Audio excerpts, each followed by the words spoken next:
A prejudiced bully ruined my life, so I obliterated hers. When I was in elementary school, I had a bully. I'll call her AIA because it's the only nice thing I will ever do for her. It all started in the first grade. She was an instant popular girl because she talked about her time in Ghana. She was born and raised there up until she was 4 years old when her parents immigrated to America, and I thought that was so cool because the only immigrants I have ever known were from Mexico. I'm also Mexican, which is something you need to remember, because we lived in Texas. I asked her what life was like in Africa. She looked at me and said in a very smug voice, "A lot better than Mexico." I thought that was weird, but I let it go because we were kids at the time and I think she just wanted to be cool or something. As the year went on, she always made offhanded comments about me being Mexican, and it was always directed towards me. It wasn't until the second grade when we were just learning this brand new word that we have never heard of before, prejudice. 7-year-old me at the time vaguely understood it because my mom taught me the words that were derogatory towards us and wanted me to be aware of them. Anyway, we were watching a cartoon about Martin Luther King Jr. and we were at a scene where the protesters were being unjustly arrested. I thought it was cruel and didn't think it was fair. AIA looked at me and shouted, "A Mexican like you would never understand," followed by a bad name for Mexican people. I was horrified at being called that in the middle of class, and I looked at my teacher who just shrugged her shoulders and went back to the show. I couldn't believe it. We're learning about the civil rights movement and I was called a term in front of everyone. I tried asking my teacher why she didn't say anything because what A called me was a bad word towards me and my ethnicity. All she did was say, "It's just a word, sticks and stones." I ran home in tears and told my mom everything. She was upset at first, but at the time she told me that AIA probably didn't know that that word was a bad word towards Latin people and maybe she'll figure it out when she's older or say sorry the next day. How wrong my mother was. For the next 4 years, AIA would throw racial slurs at me, calling me the Mexican who eats nothing but beans or a wetback because I must have crossed the Rio Grande River. I begged her every single time to stop and I went to my teachers pleading with them for help, but they never did anything. It wasn't just the terms she threw at me. She would insult me for the way I looked, the way my hair was, why I was bigger compared to the other girls who were slim.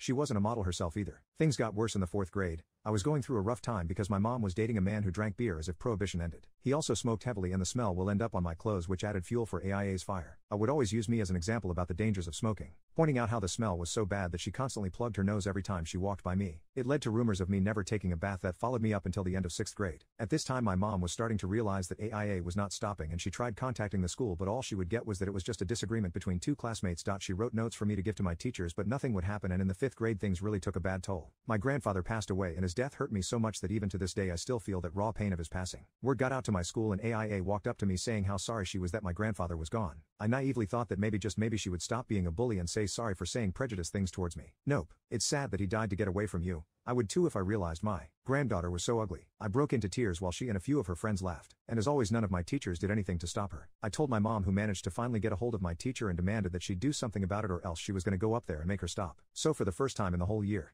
my teacher walked up to AIA and told her to stop being so mean to me. I looked at her and burst into tears crying that she was being so mean. "It's because I'm black, isn't it?" Immediately my stupid teacher backed off. AIA would go on to use that phrase every single time any of our teachers even attempted to do something. Now you're probably wondering how she ruined my life. Well, I'm getting to it. Things slowly quieted down when I was in 6th grade, but she was plotting something. I used to draw anime a lot. I wasn't any good, but I practiced every single day and slowly my skills were improving. I was drawing the main cast of Sailor Moon during my free period and it was a decent first attempt really. For once there were no stray pencil marks and I didn't have to erase as much. I left to go to the bathroom and when I came back my drawing was ruined. It had pen marks everywhere with the slurs and wetback in permanent marker all over it. I was devastated and broke down. I worked so hard on that drawing and it was vandalized with hate. I looked over to a group of desks where AIA was sitting and I saw her laughing. She and a couple of her girlfriends were saying how funny it was that I was crying over a stupid picture, and I saw that she had that stupid permanent marker on her desk. I marched up to her and yelled at her. I demand to know what it is about me that she hates so much. Why was she acting like this towards me when I did nothing to her? I was crying. I was screaming and my teacher told both of us to go to the office. I thought we were finally going to solve the issue, but as always I was wrong.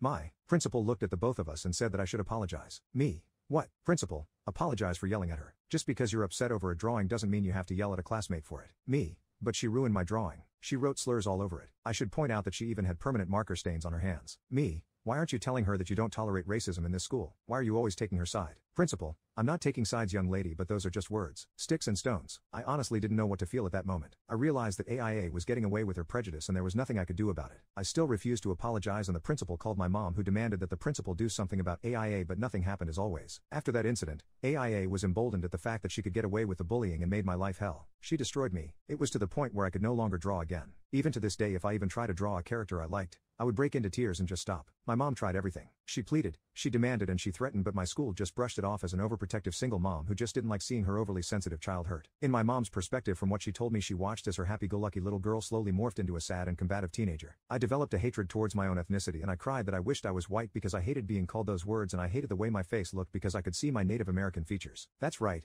I'm indigenous too. She made me hate myself. It was only after elementary school did the bullying finally stop, because she went to a different junior high school, but just because I was able to get away from her didn't mean that the effects of her bullying stopped. I had to go to therapy to get rid of the terrible things she said to me out of my head and slowly regain myself as a person. My family, who knew of the bullying, gathered around and gave me unconditional love and support, all the while telling me stories of our ancestors who started our family, how they fled Spain during the Texas Revolution. I even went to the tribe I was descended from to help gain a better understanding of my indigenous roots, and they helped me immensely as well. AIA and I ended up going to the same high school, but I avoided her like the plague because I wanted nothing to do with her or her bullcrap. AIA was a model student, and during Black History Month, we used to have an assembly where we talked about the great black figures in history. She would always go on the podium and talk about how proud she was of her ethnicity and that we should embrace everyone of different ethnicity, religion, and all that good stuff. It took all of my willpower and constant reminding of myself that what happened in elementary school was in the past to not laugh and roll my eyes. I just thought she was a piece of work.